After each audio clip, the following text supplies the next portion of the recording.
Hi, I'm Tom Power. Welcome to Season 2 of Toy Heart, a podcast about bluegrass. I'm really looking forward to you hearing what we have in store for you for this season. You're going to hear from Alison Krauss and Larry Sparks and Mike Compton and Laurie Lewis and Tim O'Brien and so much more. Listen, if you're not already subscribed to our podcast, do me a favor, please do so. If you have someone in your life who likes bluegrass, if you have someone in your life who got into the music through Billy Strings or Molly Tuttle and wants to know more about the music, please pass the podcast on to them. It is so good to be back for Season 2 of Toy Heart. We'll see you soon. Later on.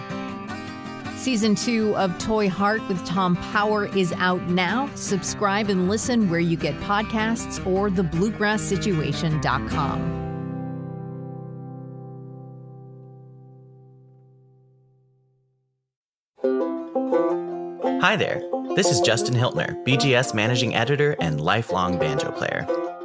BGS is proud to be supported by our friends at Deering Banjos, an American-made, family-owned company making banjos for every player and every skill level, like their top-selling Good Time Banjo, which is a perfect instrument for beginners and hobbyists alike. Personally, I love the Julia Bell, a low-tuned banjo that gets you that John Hartford sound. Discover more at DeeringBanjos.com.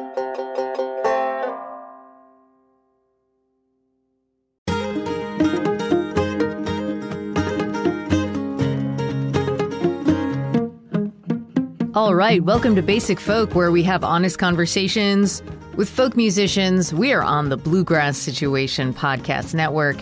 Who am I? Well, I'm Cindy House, and I host this podcast, the very one you're listening to. Today, we have Talia Schlanger on the pod today. Before we get into Talia, I want to encourage you to sign up for Basic Folk's monthly newsletter. You can do so at the link in the show notes, or you can go to basicfolk.com and sign up there. You can also follow us on social media at Basic Folk Pod, Facebook, Instagram, TikTok. It's all happening. And Basic Folk is a listener-supported podcast. You can make a contribution at basicfolk.com. There's also a link in the show notes to do that. Really helps us out. Everything that we're able to do is made possible by listener support. We are a teeny tiny operation, so it's really a situation where every dollar really does make a difference. Okay, thanks. Canada's Talia Schlanger is best known for her work in broadcasting, as in guest hosting Q with Tom Power on Canada's CBC Radio, Alec Baldwin's Here's the Thing podcast, as well as taking over for David Dye on NPR Music's World Cafe in Philadelphia. Before all of that, Talia was an actor and singer in many theater productions, including Mamma Mia, Queen's We Will Rock You, and Green Day's American Idiot. While she has found much success in her two previous careers, something has been pulling on Talia for years. She wanted to write, record, and perform her own music. She had something to say and made the brave leap into the unknown and left her coveted role at WXPN's World Cafe in order to say it. The culmination of events has led Talia to her debut album, out now, Grace for Going. In our conversation, Talia shares insights into her upbringing in Thornhill, Ontario, which is just outside of Toronto, within a Jewish family deeply rooted in faith and family heritage. She reflects on the impact of her grandparents, Holocaust survivors, and how their stories shaped her childhood. Talia talks about her unique journey from performing 8 shows a week in theater productions to becoming a distinguished radio host. Her evolution as a singer, her bravery, and some important boundaries have allowed her to find her authentic voice while maintaining a crucial work-life balance.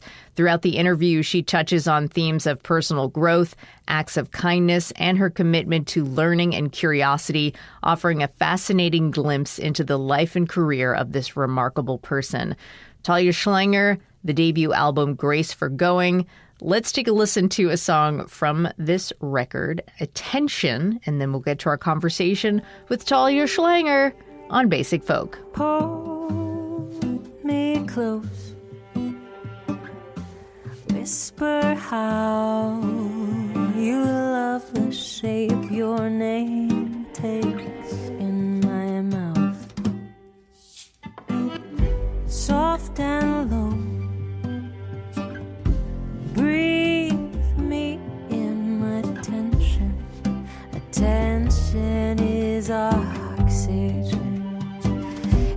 say, oh, oh, oh, how rare it is to find someone who doesn't mind a little changing tide, a little less than die, or ride fast the end, come back inside, give your head a shake, it's fine, make no mistake about it. Hi, Talia. Hi, Cindy. Thanks for being on Basic Folk. I'm so pumped about this, actually. Good. I'm really pumped to be here and honored. You are such a fine interviewer, so I'm really grateful to you for having me. I know. Well, this is high stakes because I'm interviewing one of my interviewer heroes. So you'll have to let me know how we do here. Hero is very, very, very generous. Well, that's really kind of you, Cindy. And I'm just glad to get to talk to you. I'm very generous. So let's get going. You grew up in a Jewish family in Thornhill, Ontario, which is really close to Toronto. Mm-hmm. That's where you live now. Yep. What did your Jewish faith and understanding of your family's heritage look like growing up, and how do you relate to it now?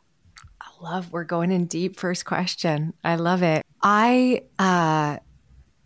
went to Hebrew school when I was growing up until 8th grade. So for most of my life as a young kid, like half of my schooling was in another language. And my point of connection to Jewish faith was it was less religious based and more based in tradition and in family and in values. And I connected with it so deeply when I was a kid. Like I really loved it. I spent a ton of time with both of my grandparents and steeped in our sort of family traditions. And then my grandparents on my father's side, my Baba and my Zeta, both survived the Holocaust. And that was such a huge part of my childhood. Yep. I've been thinking about that a lot, actually, as I'm talking about like the song See You Home that's kind of based on my Baba story. But like we grew up with, there was a photograph on the wall of my grandfather's family when it was complete with his 12 siblings.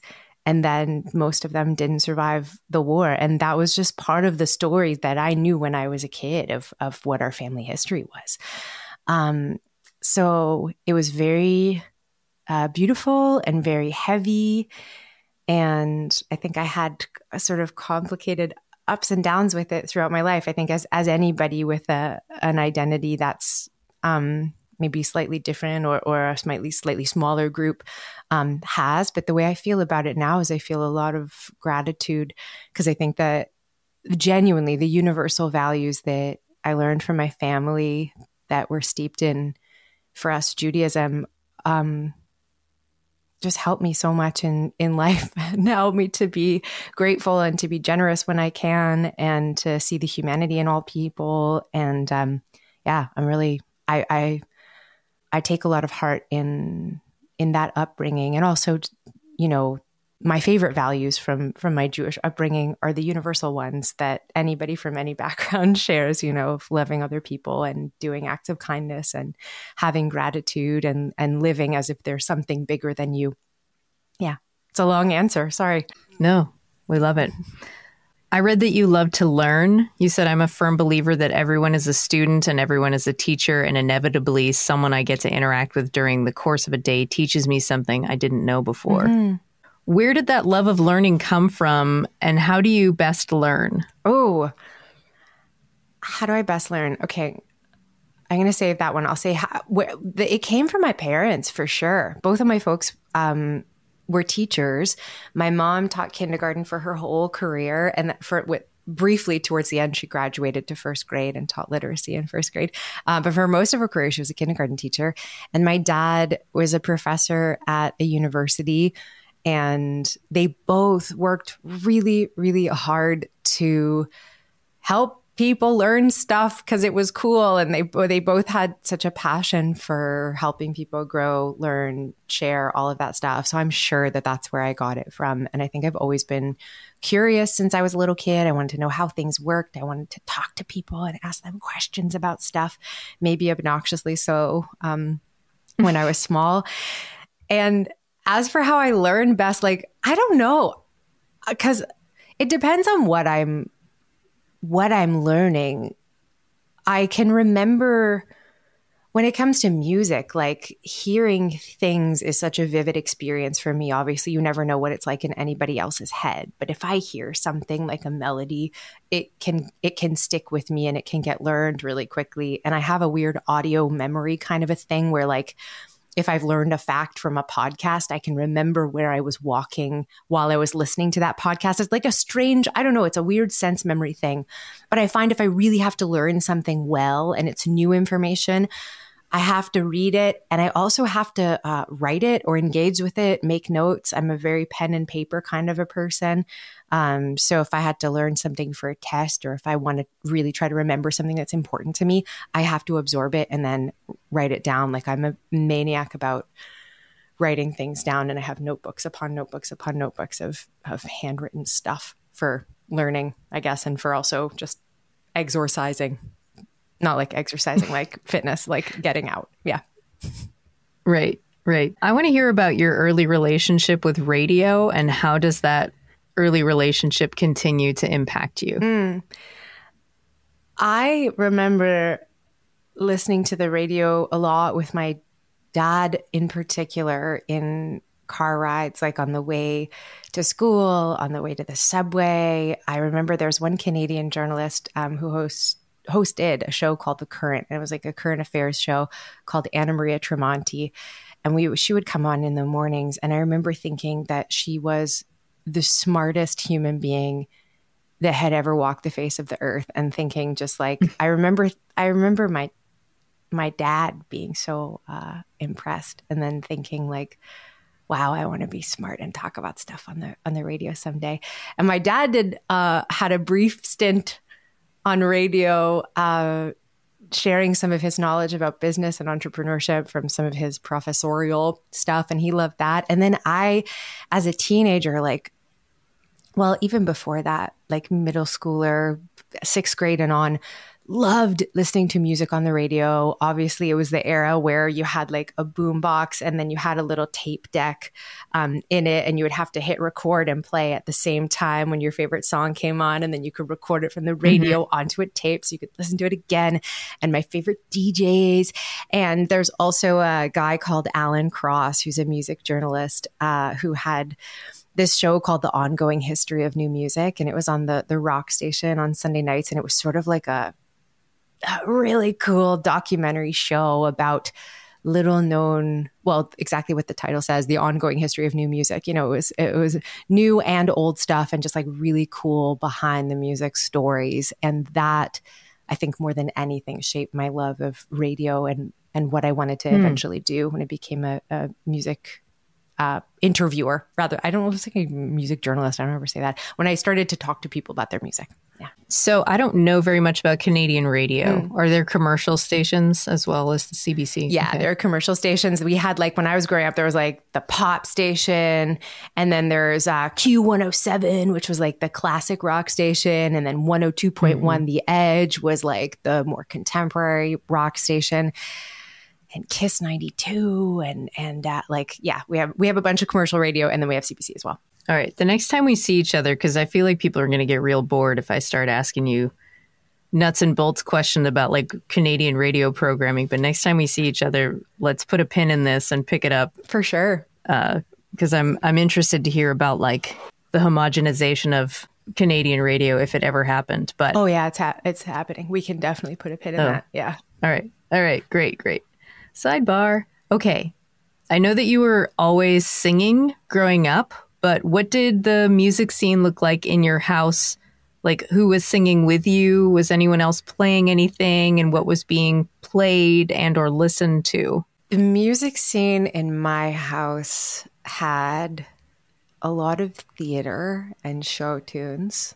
I was pretty into theater when I was a kid.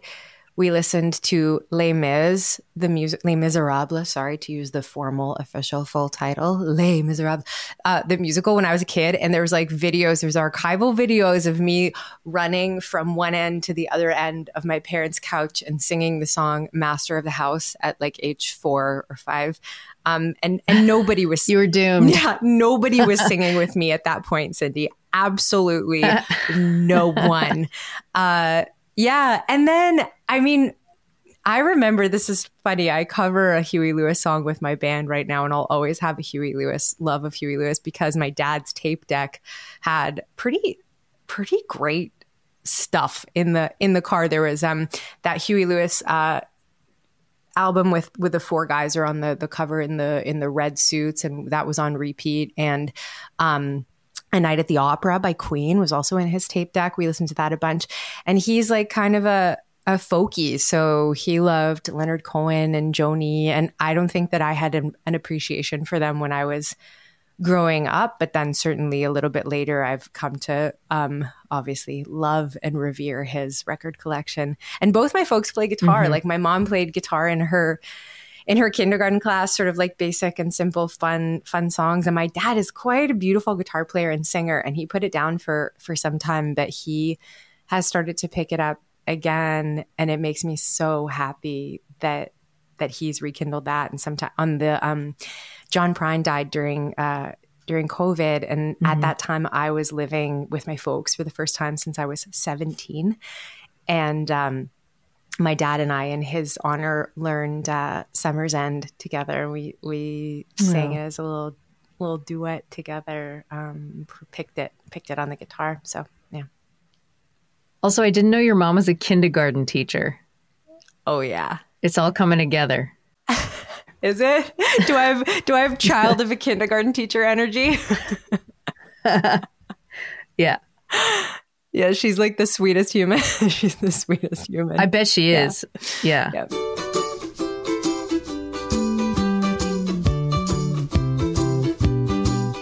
So you mentioned theater. It's a big part of your story. You made your professional debut at 14 and have been cast in many productions.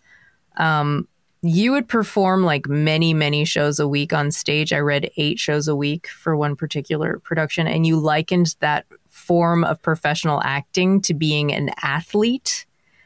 How did you retain your love for music, singing, and performing during those types of runs? Yeah, it's such a good question. I mean, 8 shows a week is kind of the norm when you're doing a show like that. And when you're in the grind of auditioning, like that's what you're dreaming of. And then you kind of get there and you're like, whoa, this is intense, man. Because a couple days of the week you're doing two full shows. And depending on how demanding they are, it can be pretty tiring. And the question that you just asked is like, I think a question that a lot of actors sometimes ask themselves in long runs. Like I did the Queen show for over a year. But I have to say, 8 shows a week for over a year? Yeah. Wow, Talia. Yeah, same for Mamma Mia. Mamma Mia, I did 8 shows a week for a full year. And then We Will Rock You was over a year, closer to a year and a half probably. And then American Idiot was like 8 months. Yeah, all 8 shows a week. And I love it's stupid, but I love music so much that there's like always something great to find in singing that music. And those shows, I mean, the music that you're doing, these are all jukebox musicals, with the Queen one in particular and Green Day too. You're like singing incredible music that is so amazing and so complex and so fun. So I don't know, maybe every once in a while I'd have a moment where I'd be like, you know what?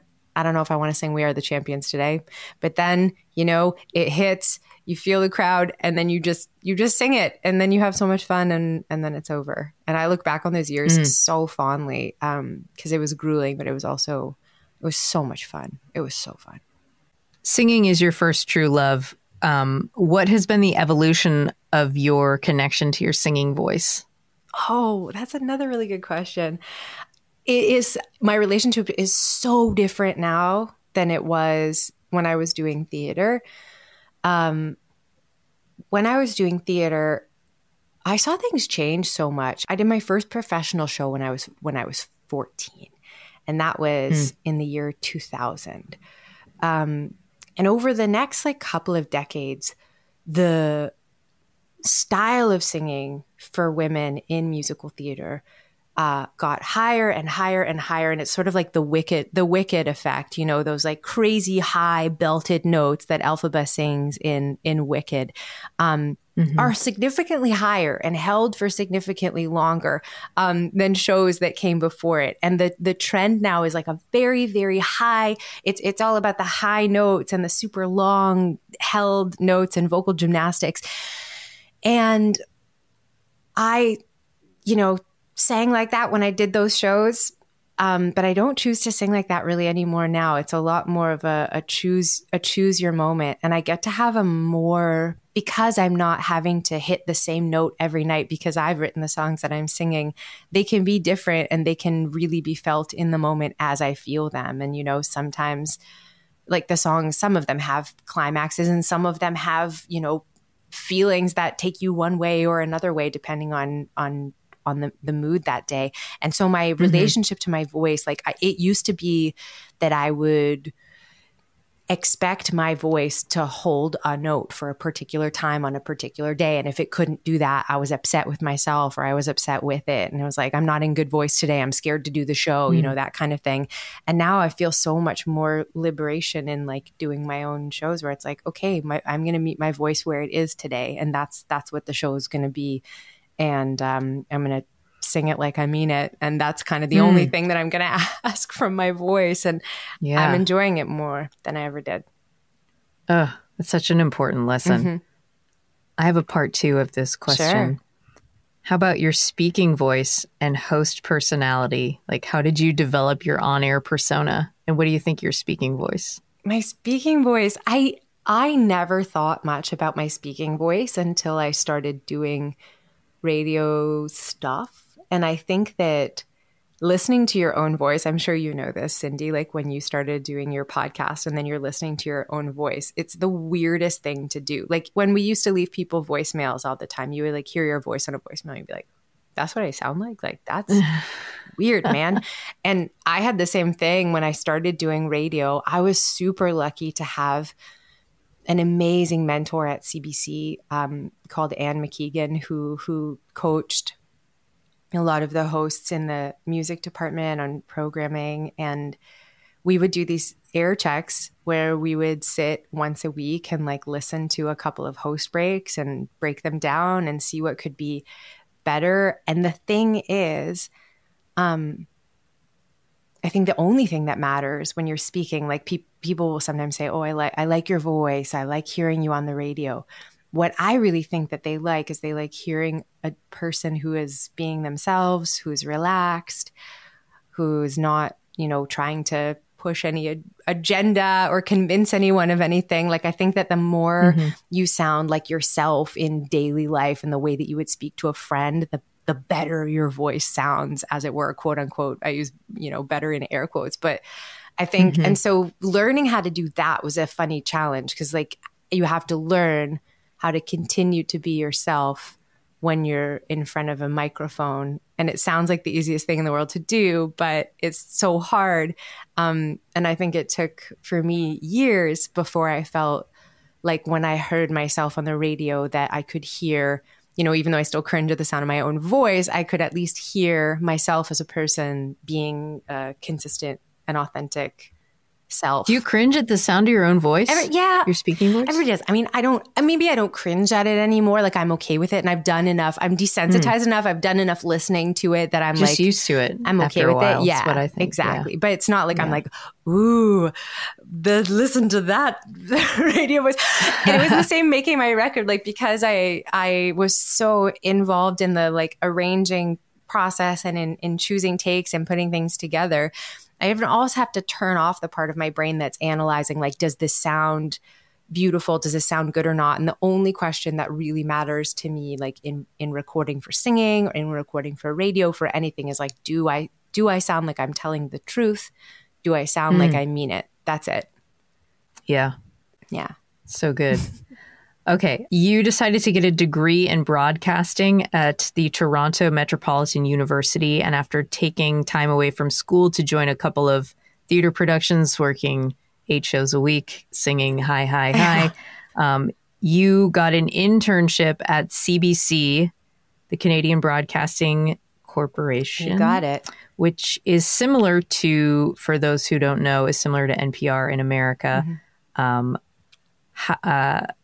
how did you go from intern to getting hired at CBC? And how do you think that initial environment of working at the CBC has impacted the type of broadcaster you became? How did I get well, I was interning on a show called Day 6, and it was a Saturday morning. It was a weekly current affairs show that was really creative, like a show that has sort of a twist on the main stories of the week and always approaches things from cool angles. And I feel like doing that internship taught me to think a little bit out of the box about how to approach things, how to tell a story. And the people on that show were so smart that I felt so like intimidated and so inspired to try to learn how to think like they thought. And really the way that I got my first job there was through a lot of, what word do I want to use? I'll use a Yiddish word. The word is chutzpah, like a lot of nerve. I really liked being there in the building. I wasn't sure whether I wanted to go back to New York and try some more acting stuff. So I didn't have an apartment in Toronto as of the end of my internship. But towards the end of my internship, I was like, I'm just going to cold call some people in the building and see if anybody will meet with me, because CBC's, the Toronto headquarters is really big, all sorts of departments. Mm-hmm. And so I went through the directory and I just kind of cold called some people. And one of those people was the executive producer of CBC Music. And I called him and I just said, I have a security pass that's only going to work until Friday. I think this was Monday or Tuesday. Would you consider having a cup of coffee and just telling me more about what you do? I have the music background and I think we'd have a lot to talk about. And he was kind enough to let me come to his office and talk for a while. And then he called me back a few days later and said, I have a project that is starting next week and I don't have a producer for it. Do you think that you would be interested?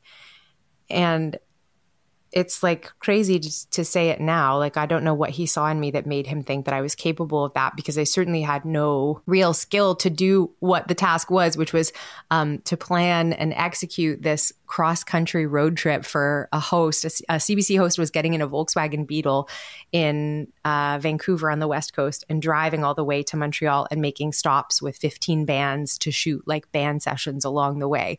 And it was my job to plan and kind of execute the whole thing. And I know. I was I said yes before. I do this a lot. I just was sure. And then on my first day, I was what the heck do I think I'm doing? And I went and got this big map of Canada and I put it up next to my desk and I just sat and stared at it for the first 3 days.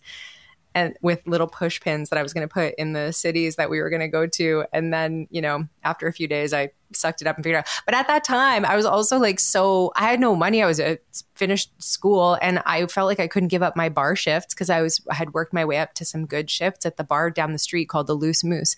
So for the first couple months that I worked at CBC, I would work there all week and then I would put on a ridiculous outfit and walk down the street and then go do my waitressing shifts all weekend. Do you want to describe the outfit? Yeah, it was bad. It was a bad tank top that was a purple color and it had little Loose Moose branding on it, but you had to wear it with a skirt and you had to wear it with shoes that looked relatively high.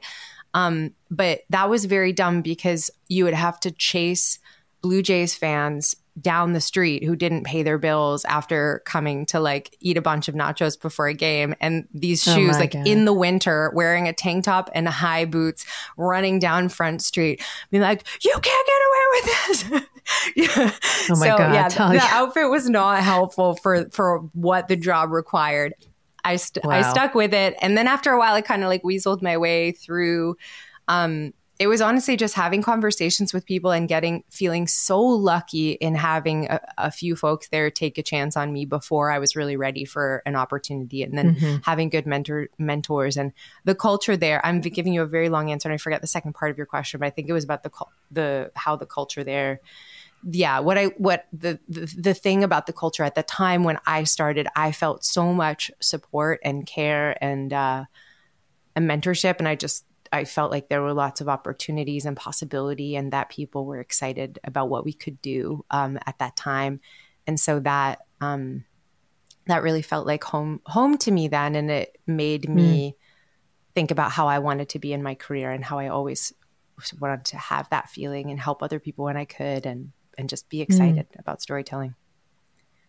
So listening to your first gig at CBC, that kind of like rolls into this question that is maybe going to go in a different direction than you think. But there's this famous story of you guest hosting on CBC where you interviewed St. Vincent.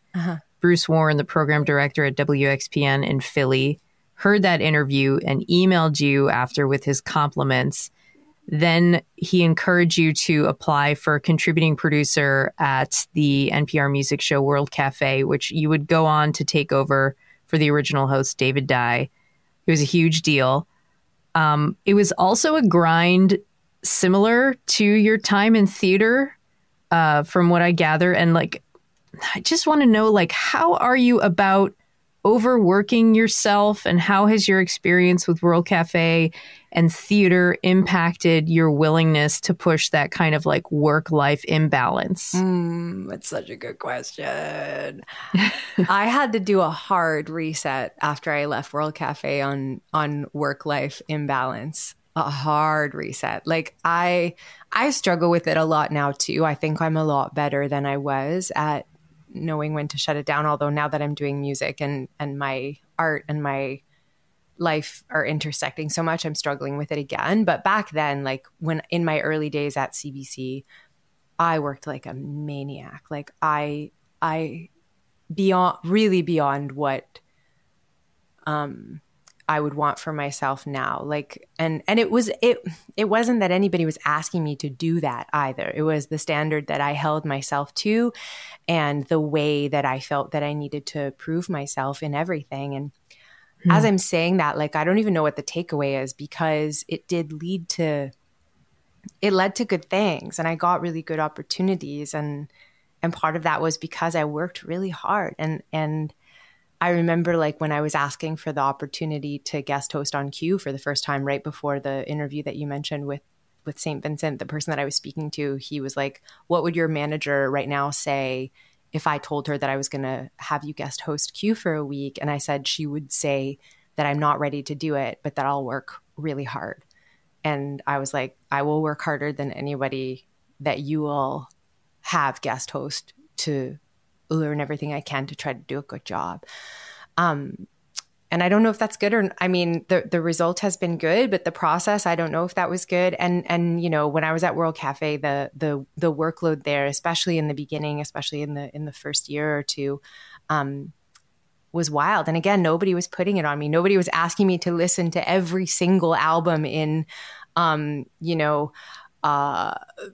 Macy Gray's discography before speaking to her. I should have picked somebody with a bigger discography, but you know, nobody was asking me to go that deep on research or to do that much prep or to sit, you know, at the computer all hours finessing the intro until I felt like it was just perfect. I was asking myself to do that. And so I think that I'm trying to learn. I don't know how to translate these lessons into art, because art is a whole different thing. And I just work on a song until it's done. And we worked on my record like that, you know, it's not done until it's done. But I think, but then the thing that you can spend forever on is the marketing. Oh my God. And promotion of yourself. Yeah, that's making me crazy. That right now, I can't believe how much work that is right now. It's crazy. Yeah. It's crazy. And it's crazy because it's like all these platforms and everything needs something different. And you honestly I feel really strongly about this. And I want to like write or talk about it in a bigger way at some point. But like, we're just working for all these social media platforms by providing fodder for their sites. Like, art is not content. And when you talk about making content, you're talking about populating the sites of companies that are making lots of money.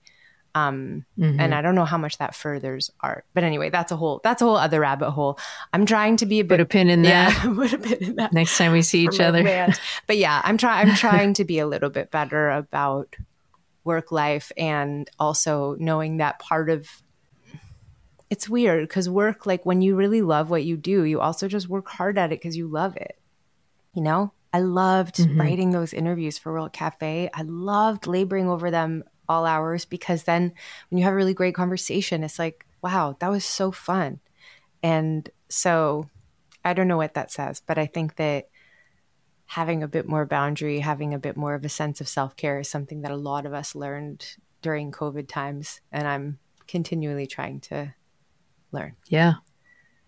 Yeah. Hear, hear. I agree. Yeah.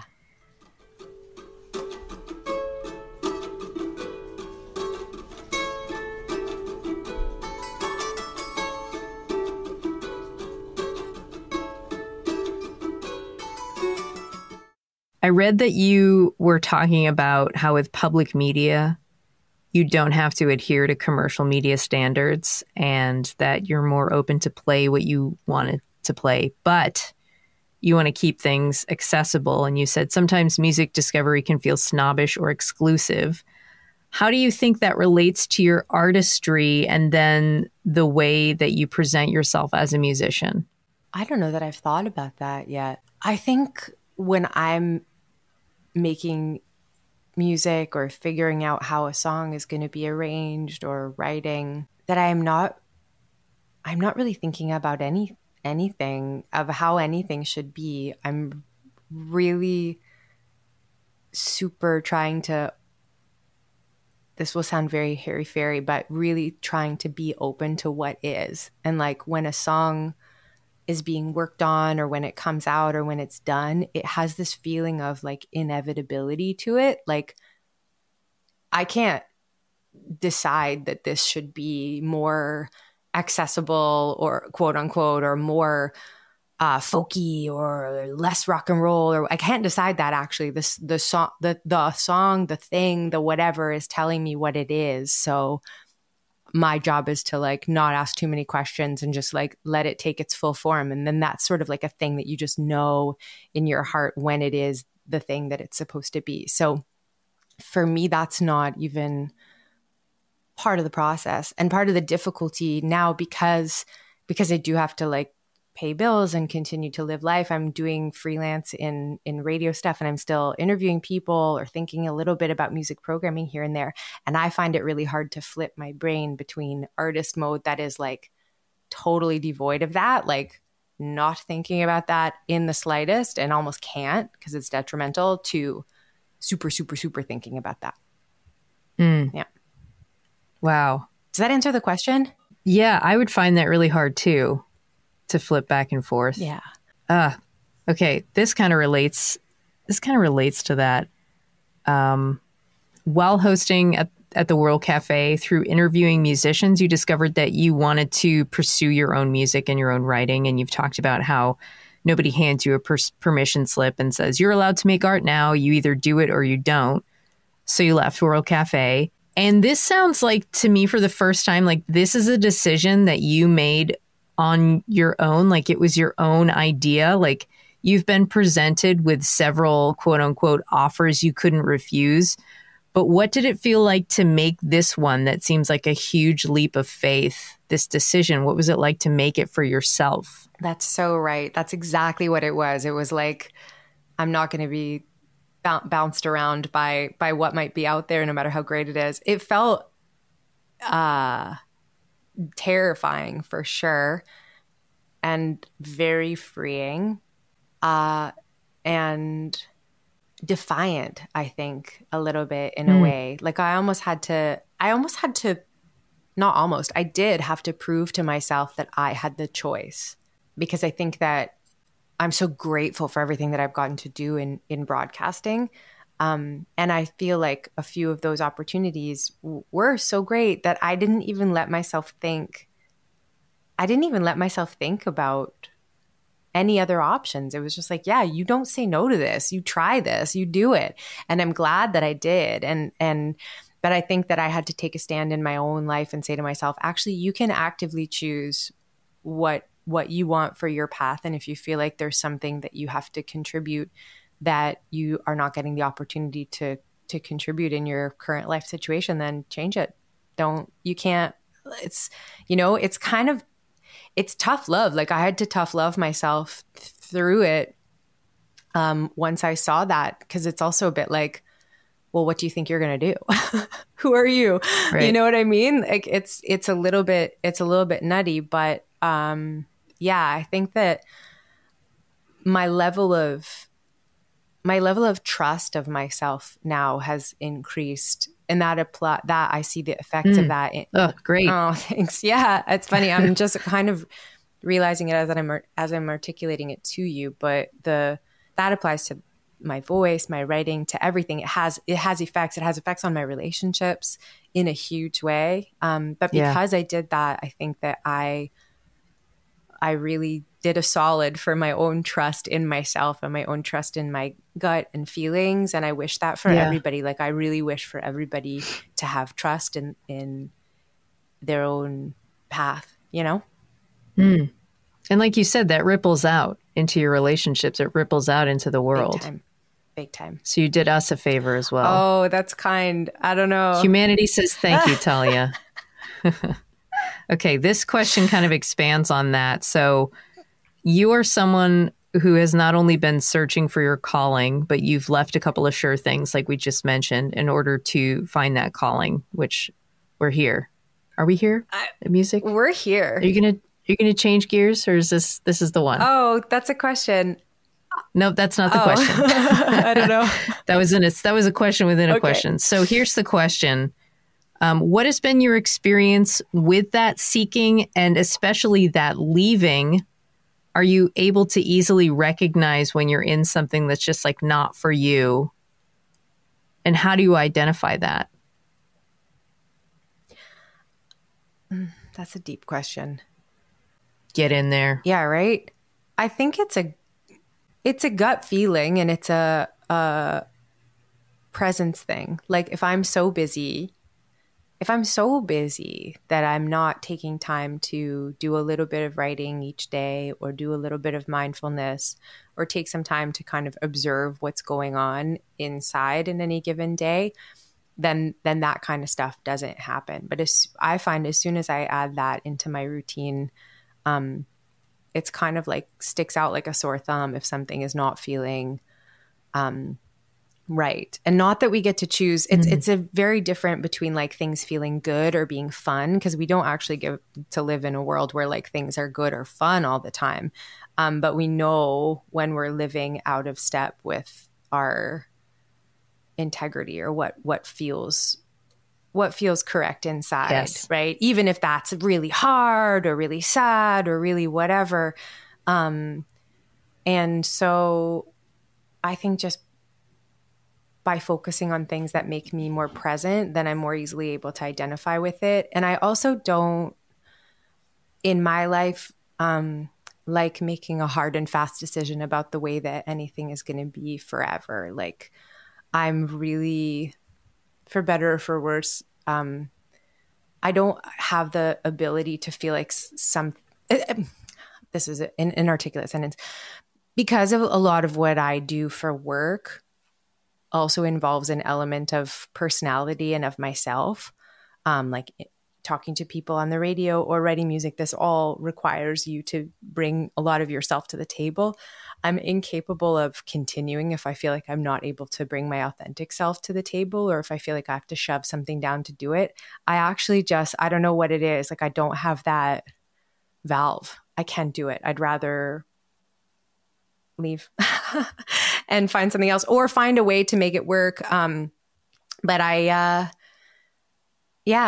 I think that also speaks to the level of trust with myself. Like, I'm not going to ask myself to be out of integrity with what my values are, with what my beliefs are. And so, that applies to everything too. And so then it becomes kind of easy. So right now music feels, and what I'm doing with this record feels the most authentic, and is what has to happen now. And then, what happens next, we'll know it when we see it. Okay, Talia, you left World Cafe and went back to Toronto. Then you did something really cool. You bought a one-way ticket to Europe to live in cheap Airbnbs so you could write your record. Amazing. I want to do that right now.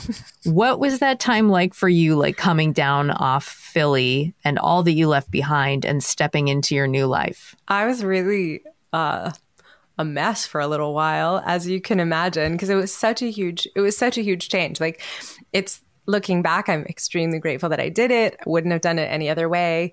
And it needed to happen as it did, but it was a crash for sure. And it was so intense to finish the job there, try to hand it off well, wrap up my apartment and living in Philly and a relationship that ended and saying goodbye to all these friends. Like, it was everything. And I kind of couldn't handle it. So I went into emotional shutdown mode and I isolated myself like right away. Like, I went away and I cut myself off. And that was hard on some friendships that were important to me at that time. It was hard on a lot of things, but I didn't know what else to do. And then I sort of had to hit like rock bottom in a lot of ways. Like, it was very fun and glamorous to be in a new place, but also a lot of it was like walking around. I was in Paris for a month first, and a lot of it was like writing like crazy in the morning and then walking around aimlessly for hours and then crying a bunch and then going to see some art and then coming home and writing again. And then like it was, I just let myself reconnect with everything that I was feeling that I had shoved down for a few years while I was so busy and trying to do a hard job. I really, there was so much that was pent up, and I kind of just went to let myself feel it all and try to document it and write it down and reset. And so I saw some really beautiful things and I got to be in amazing places, and it was also difficult. And I got to see parts of myself that I was really uncomfortable with and that I had never taken the time to look at before. And I tried to just not be afraid of that part of things. Like, I kind of let myself be afraid of the future stuff and the, you know, what am I going to do next? Like, you be afraid of that, fine. But I tried to let myself not be afraid of the parts of myself that I needed to learn something about. And so, yeah, it was intense time, but it was good.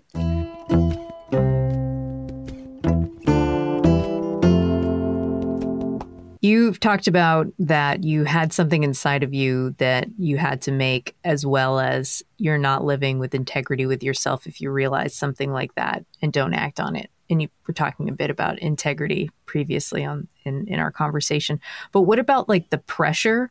Like, what kind of pressure did you feel about creating something that would satisfy that quote unquote something inside of you that made you leave your life in Philly? Immense pressure, and an unfair amount of pressure based on the amount of time that I had previously given myself to express myself creatively in that way. Like, there's a really good Ira Glass like meme thing that was going around a while ago about how when you start out at something creative, you're drawn to it because you have great taste. And then when you try to do it in the beginning, there's a huge gap between your taste and your ability.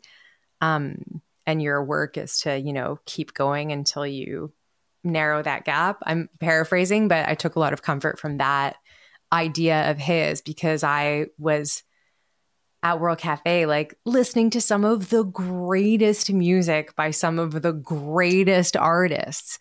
And then I left to try and express what was inside of me. And I was writing absolute garbage that nobody will ever hear, you know, but it just like, it takes time to start. And I just tried to let myself not be good at anything for a while. And I also didn't decide that I was going to make a record. Like, I wasn't exactly sure what I was going to make when I went away. There were a couple of screenplay ideas I was bouncing around in my head. I kind of just made myself the promise that I would continue to write and to not try to control it too much, and then to see it through. And then it sort of became like, when I got home from that trip in the winter of 2020, I was like, okay, I do want to give myself more time to work on this music. I think I do need to make an album and try to make something that I feel that I can hear the truth in. So the album is Grace for the Going, and it's so said in your bio. It's a reflection of her reverence for the power of words, genuine love of connecting with people, and your passionately eclectic musical taste. So, Talia, let's start with the power of words. What was your writing process like for the songs? Like, do you allow yourself to approach writing freely without judgment? And what is your editor like? And here's another question to add to that question, after interviewing so many songwriters, were you able to glom any tips and tricks? Tips and tricks. Yeah. I think number one tips and tricks is just like, keep at it. Like just actually do it. Like there's no magic thing that happens and then you're a great writer and then your work is done. Like anybody who I've talked to that's really good at it just does it. Like they just practice it. They write a lot. They write again. They write more. They take risks. You know, people who have really incredible, long lasting, like I think of Paul Simon all the time. He's one of my favorite songwriting heroes, and how many risks he's taken and like the types of stories that he'll try to tell in a song or the kinds of words that he'll use to try and convey an emotion stylistically, lyrically, all of these things. And I think that he seems to be somebody that if I think about what his thought process might be, it seems like it has maximum freedom in it and that like all ideas are possible until proven otherwise. And so I try to think about that in my writing. My critic is vicious. My editor is vicious. And that's okay. Like I know that and I can work with that. I think it makes the work better. I was ready to record a whole album before COVID happened. And then the amount of time and space that I had to hone things, only one song survived in its actual form, and it's the Endling is the only song that stayed the same from what I had written when I was in Lisbon to now, which is like almost 4 years later, or 3.5 years later. But yeah, my writing process is like I need to write a lot of volume to get down to something, and I need to write it with pen and paper. I have like boxes and boxes of notes and scribbles and scrawls and whatever. And I try to have the contract with myself that I'm allowed to write the worst thing anybody's ever read. And it doesn't matter and nobody has to see it and that's fine. And for me, that's kind of the only way to write enough that I can find something to work on that gets me excited. On connecting with people, while you were writing in, I think this was referring to like being in Europe and writing, you said I was already a professional recluse at that point. Yeah. So I just kind of kept hiding away, writing and editing my songs with your vicious editor. Yeah. So you like connecting with people. Mm-hmm. However, how do you reconcile your love of connecting with people along with the need for being by yourself or, as you said, being a recluse? I don't know. I have both instincts in me very strongly. And I don't know how I reconcile them. Like I need solo time for sure to recharge. And I also need to talk and feel connected with people. And I think I had done it in the extreme for a few years before I went away and practiced my professional recluse time. That I just had so much of a built up need. Now I tried to do it a little bit more balanced. Maybe I can do it all within one day, you know, having the right amount of solo time and the right amount of together time. But I think if I ever write something again, when I continue the writing process that I've started, but I'm more focused on finishing a record, I think that requires a degree of solitude for me for sure that I have to be able to find, even if it is just, you know, within a few hours, but that's necessary for writing for me for sure. I wanted to, so I've got one more question about one of the songs on the record and then we'll do a lightning round. Okay. So first of all, just a comment that the sonic landscape of this record is like very cohesive and well plotted. Thank you. And the record opens with the song See You Home, which is about your grandmother. So quick story. Your grandmother across the Atlantic by ship with her husband and daughter, who's your aunt, after surviving the Holocaust. She died when you were 14, and you heard the story that takes place in See You Home for the first time at her funeral. And the story is that she was thinking the boat was going to sink, so she promised her daughter that she would hold her up in the air so that she would make it.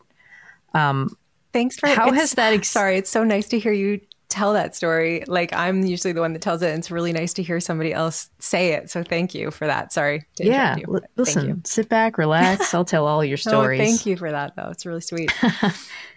I love that story, and I wanted to hear how that experience changed the way you relate to and think about the older generation in your family.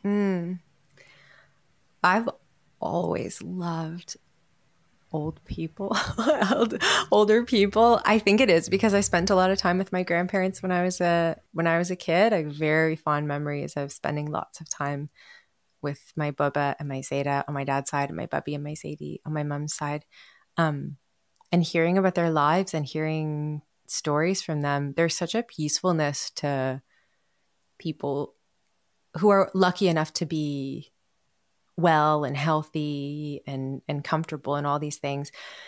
But on both sides of my family, both sets of grandparents really started with nothing and worked so hard their whole lives to be able to provide for my parents and to be able to give my parents some semblance of a dream. So I think that spending time with them is like, it's humbling. I think that's a lot of where my sense of gratitude comes from.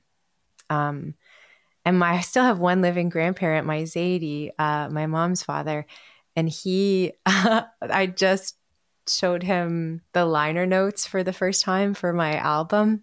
And there's a really sweet video that I'll share, but he's like reading them and he gets so choked up when he reads his own name. And it's like, yeah, getting to know older people in your life is the best. And even if you're not lucky enough to have living grandparents, I think like growing up as a kid, like just being able to be around older people who have lived through some shit and seen some stuff and aren't as worried about the things that don't matter because they've lived through it, is a really like a good kind of essence to absorb. And I think that upbringing gave me like a peacefulness that I find useful now. I love that. Thanks. Okay, Talia Schlanger, let's do the lightning round. Okay, I'm ready. Who is the first person you interviewed on the radio? Oh my goodness. The first person that I interviewed on the radio? Mm-hmm. Did it have to be real radio or in school radio? School radio, yeah. Jeff Pereira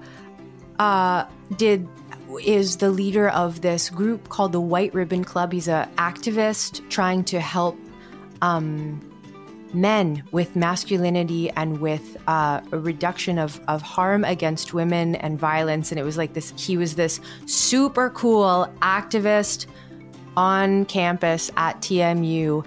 And I loved what he was doing and loved his activism. So I brought him into radio interview when I was in school, and he was the first person that I really interviewed. Wow. Unexpected. That's a good one. You're a good person. No, Jeez. not at all. Jeff's a good person. Wow, that guy's done some good stuff. Okay, next question. Who's the last person you interviewed on the radio?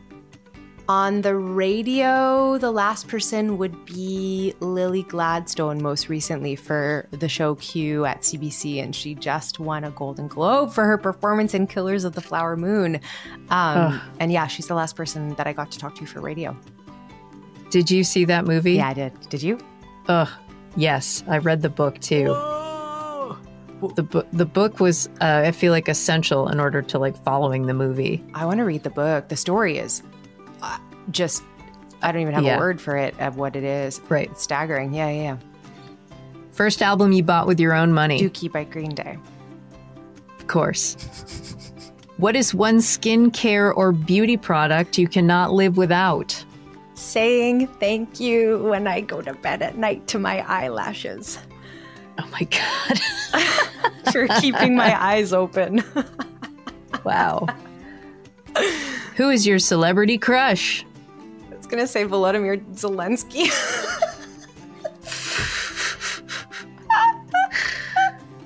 All right, this is a guest question from our friend Amy Miller. Okay. Hi, Talia. How's it going? Have you ever met Drake? Oh, I've never met Drake, but I have been asked that question before. Amy, I love it. That's so funny. My dad met Drake in a bathroom once at one of my shows, actually. Wow. I know. But he was more excited that it was Jimmy from Degrassi. And I was like, Dad, that's Drake. That is a very big celebrity that you've met in the bathroom. Come on, Dad. Yeah, let's get it together. Okay, That's this is the last question. Where is the most beautiful place in the world?